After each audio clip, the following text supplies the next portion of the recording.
What was so special about May 17th? Nothing special. It wasn't my wife's birthday, our anniversary, or even the first day we met. It was an ordinary day, an ordinary Tuesday, and that's why I chose it. My name is Keith, and my marriage to Lisa after 12 years was starting to get a little outdated, or should I say predictable? It's not that I didn't love her. She and the kids were the most important things in my life. However, that little spark that used to appear in her eyes when I mentioned making love seemed to be missing lately.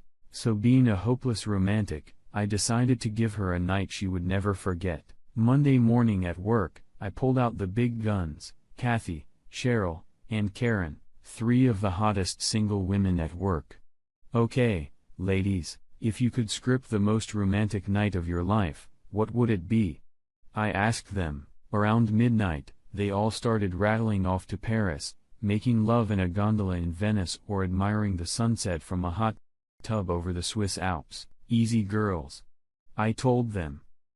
I'm thinking more about a romantic night at home or in one of the downtown hotels, something that won't break my bank account. By noon, they came back with a list of ideas that were now in my price range. I thanked them, bought them lunch, and started making plans. They seemed almost as excited as I was, jumping up and down, telling me I better not fail because they now had a bet on how my evening would end. The first thing I did was take Wednesday afternoon off so I could get everything done before she got back. I usually got home around 6, but Lisa was always home by 4:30 to meet the kids as they got off the school bus. Tuesday night, I told Lisa that my parents wanted to take the kids to dinner and show on Wednesday, so they probably wouldn't get home until 8 o'clock that evening. The kids got even more excited when I told them that I had a surprise for their mom, and that they would indeed be spending the night with their grandparents. My parents have always been terrible at spoiling them. I left work on Wednesday around 11:30 with my safe list in hand. Let's see. Free time, kids at mom's. A trip to the store followed. Let's see. A sweet card, tons of good chocolate, and her favorite wine. The girls gave me a full list of everything that needed to be done, right down to the lighting and mood music. The florist looked at me strangely when I asked her for 2 pounds of rose petals. That is, until I told her what I was going to do with them. You must really love your wife to go to all this trouble for her, she said when I left the red rose petals in my hand. I finally made a reservation for 8 at Lisa's favorite steakhouse. I figured we'd need some food by 8, and if we decided to cancel dinner, I'd make sure we had steaks in the fridge to grill on the patio. Things were finally starting to come together. I came home, stashed the car behind the house, and brought everything into the kitchen. Let's see, 2:30, that gives me an hour to get everything ready, I said to myself. Over the next hour, I froze wine in the freezer, made a huge heart on the bed with rose petals, and taking pieces of chocolate wrote the words "I love you" in the center. I filled a garden tub with water and sprinkled the remaining rose petals on top of the bubbling water. On my side of the bed, I put wine in an ice bucket, and on her night table, I placed a card next to the reading lamp. I dimmed the overhead light, opened a bottle of wine, and poured 2 glasses. I set our portable CD player on the dresser and decided I would turn it on after she entered the bedroom. The last thing I did was shower, shave, and strip naked. At exactly 3:25, I heard her car pull up. I was more than ready. I closed the bedroom door, stood at the foot of the bed naked, holding 2 glasses of wine, and waited for her to come upstairs. I heard muffled laughter and what sounded like a pack of horses coming up the stairs as they burst through the bedroom door. Yes, I said them. Lisa and her boss Rick. Do you know how long 4.75 seconds last? It's like one huge sigh when your eyes meet hers, or 3 heartbreaking beats, but enough time to kill the romantic mood and destroy a marriage. It took Lisa's brain 1.5 seconds to determine that something had changed when she ran into our bedroom. Her shirt was unbuttoned and her bra was already off. Her brain then sent a pulse to her voice box. That took approximately 2.0 seconds for her to utter the words, "Oh my God," and finally, 125 seconds to realize she was fucked, so to speak. If it wasn't a world record for destroying the marriage, it had to be at least second. Rick, Seeing what was happening, turned around and ran to the front door. He was gone in less than 45 seconds. I, on the other hand, watched as Lisa started to cry and fell to her knees. I pour the contents of both glasses on the bed, walk over to the closet, and start getting dressed, all the while listening to Lisa tell me how sorry she was. And how much she loved me. It took me about 5 minutes to get dressed and tell her that it was in her best interest for her to leave before I got back. I went downstairs, got in my car, and drove to the nearest establishment where I could get a drink. So there, I sat at Tony's finishing my 4th mug of beer, wondering what my next move would be. At 6:30, I returned to my now quiet and empty house. The front door was unlocked and Lisa's car was nowhere to be found. After a quick pee downstairs, I headed for our bedroom. Everything was pretty much the same as when I left. The garden tub was running, the wine, the card, the chocolates were there untouched. Lisa's closet was open, as were several dresser drawers. I sat down on the bed and tried to get my thoughts in order when my cell phone rang. I turned it off without answering it because I wasn't in the mood to talk to anyone right now. I know I should replace the mattress in the guest room, I said to myself when I woke up the next morning. I showered, shaved, and headed to work, but I looked more like a zombie on the way to my office. So how'd it go? All 3 girls screamed as they ran into my office. From the looks of you, it must have been a hell of a night. Karen giggled, elbowing the other 2. Oh, it was. I replied, telling them the short version of last night. Bitch. Katie said a little too loudly. What are you going to do? Cheryl asked. Survive and take care of my kids. I muttered. So if you don't mind, please keep quiet about this. I don't want to be the laughing stock of the whole office. I told them. They left telling me how sorry they were and that if I needed someone to talk to, they were always there for me. I thanked them and closed the office door.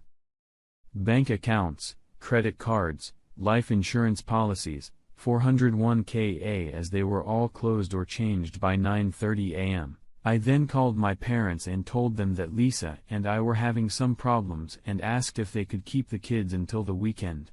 They were saddened to hear this and were more than happy to watch the kids. Checking my cell phone, I found 20 messages from Lisa. I threw them all away. The lawyer gave me the name of a good lawyer at a reasonable price, if possible, and I made an appointment for Friday morning. You never truly know how screwed up you are until you spend 2 hours with a divorce lawyer until he or she lays out your options, or lack thereof. It was your word against hers. Lisa and Rick hadn't done anything yet when you caught them, and you can't kick her out of the house because it was her house too. You know what really pissed me off was that she would probably get custody of the kids, the house, and at least 40% of what I earned after taxes. I was fucked and not even kissed. He suggested marriage counseling or at least a 90-day cooling off period before I did anything. Look, Keith, no matter what you do, you're going to be paying alimony for the next 8 years, at least, plus house payments. The only thing you can do is bide your time, try to minimize your losses. Look, if it were me, I'd move into a spare bedroom and make home life as easy as possible for your kids. He suggested I left early and moved all my junk into the spare bedroom. I bought a new mattress and tossed the old one to the curb. I never returned Lisa's calls, but I knew she was likely to show up at the house sooner or later, so I made sure to be ready for her. I picked up the kids on Friday on my way home from work and took them to a pizza place. They told me what a great time they had, but were excited to get home. Lisa finally showed up at about 8:30 that evening.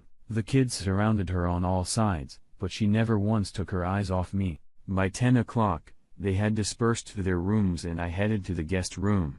Lisa asked if we could talk later, but I told her I wasn't in the mood. Maybe tomorrow, I said as I closed and locked the door. I heard a muffled scream as she looked around what used to be our bedroom. I heard sheets being pulled off the bed and other sounds as I imagined her trying to clean up the room. Saturday morning I noticed a card, rose petals, and chocolates in trash can along with an empty bottle of wine. The kids had breakfast and went about their usual Saturday business, friends and soccer. I wasn't really hungry, so I just made coffee. Lisa came downstairs just as I was finishing the first cup.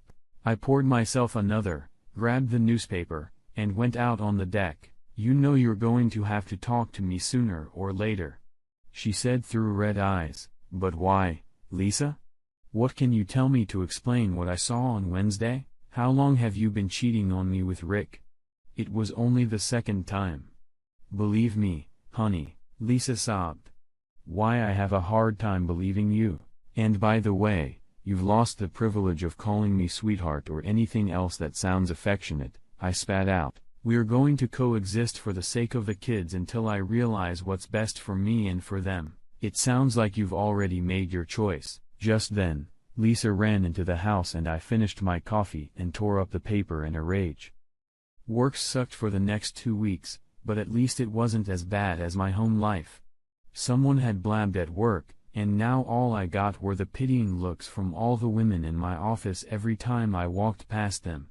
My boss wanted to know if I needed my own personal free time, but I told him I was doing fine and that I needed a job to stay sane. The kids realized from day one that something was up and asked if they had done anything wrong. Kids, your mom and I are going through a rough patch, but it's okay.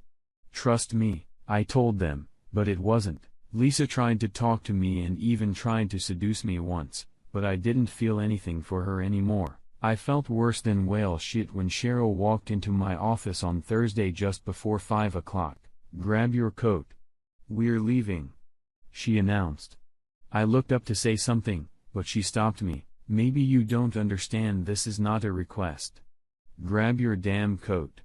We're out of here, she announced. When Cheryl and I arrived, there were 2 more of the formidable trio, Kathy and Karen, sitting at a table in the corner at Anthony's. After ordering a drink, Cheryl started on me. You need to come to your senses, Keith, she began. You've been walking around like a dead man for the last 2 weeks, and even though everyone has your back, you're going to be in deep shit if you don't get your head and ass tied up. I have my reasons. So why don't you just fuck off? I almost shouted back at her. Fuck off, asshole. You're not talking to Lisa, Karen replied. What the hell do you want, Keith, or are you going to wallow in self-pity for the rest of your life? I want things to be the way they were before this shit happened, I said, looking down at my glass. I thought you said your marriage was outdated and you wanted to revitalize it. Katie asked, do you really want to go back to your boring life? Do you love her? I love and hate her at the same time. I'd like to strangle her and Rick for what they did to me, I shouted. I just don't know what the hell to do or even where to start. Let's eat, and then we'll figure it out, Cheryl said, beckoning the waiter over. The first thing we need to do is level the playing field. Lisa is still at your house and goes back to work every day. Rick, on the other hand, is coming home to his loving wife and kids, even though he ruined your marriage, Cheryl spat out. It's time for you to get your life back. By the end of the evening, I was feeling better and they were right. I had to do something. I couldn't let this go on any longer. It was tearing me apart. Lisa wanted to know where I was when I got home. Here, what do you care? I shouted as she went to her bedroom crying. The next day I met with my lawyer, Randy. I thought you were going to wait for the divorce, he asked. Yes, I want to sue the company that Rick and Lisa work for and then hit Rick with a love alienation lawsuit, I told him. Look, Keith, you don't have hard evidence. I told you. I know, but they work for a publicly traded company, and with all the crap in the news lately about corporate mismanagement, I don't think they want bad press. Besides, even though Lisa was off duty, don't most managers work until 5? And don't most corporate bylaws have a morals clause about a married boss sleeping with a married employee he controls, especially during work hours? Randy said it would take a couple days to get everything set up and the paperwork filed, but he would warn me when things were going down. For the next 3 days, I was the same old Keith. I joked around with people at work, had fun with the kids, and even started talking to Lisa again, which made things a little easier for her. On Thursday, Randy called and said their company had been serviced, but I asked him to hold off on Rick's paperwork until we got their company settled. By the following Tuesday, Randy and I were sitting in a conference room across from the CEO and his manager. "We've reviewed the paperwork. And it looks like you forgot to include any documentation of the alleged incident," the manager began. He then said something about frivolous lawsuit and was quite surprised when I stood up and headed for the exit. "I guess I'll see you in court then," I said, rising from my chair. "You know, we're going to take statements from everyone in the office." I said calmly. "How many of them do you think knew what was going on?" "All I have to do is find one or two," I told them. "And how many managers do you think will defend Rick when their asses are on the line?" "Good luck, gentlemen," I said as I walked out with Randy. Wednesday, I was sitting at my desk when Randy called. "They wanna settle, or as they put it, what it takes to make this mess go away," he told me. "Well, I've requested $250,000 attorney's fees and that they both be transferred to other state offices. That should cover everything." I told him, "Tell them the offer is good until noon, Thursday, and then we'll move on." In the afternoon, I got another call from Randy. "They've agreed to fees and transfers, but they're offering $150,000, he told me. "Randy, stop haggling.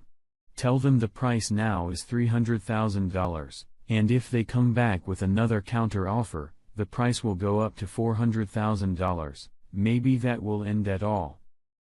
Thursday at 3:30, Randy called to say that my offer had been accepted and that he would have the forms to me for signature by 5 o'clock. True to his word, at 4:30, a package was delivered to my office.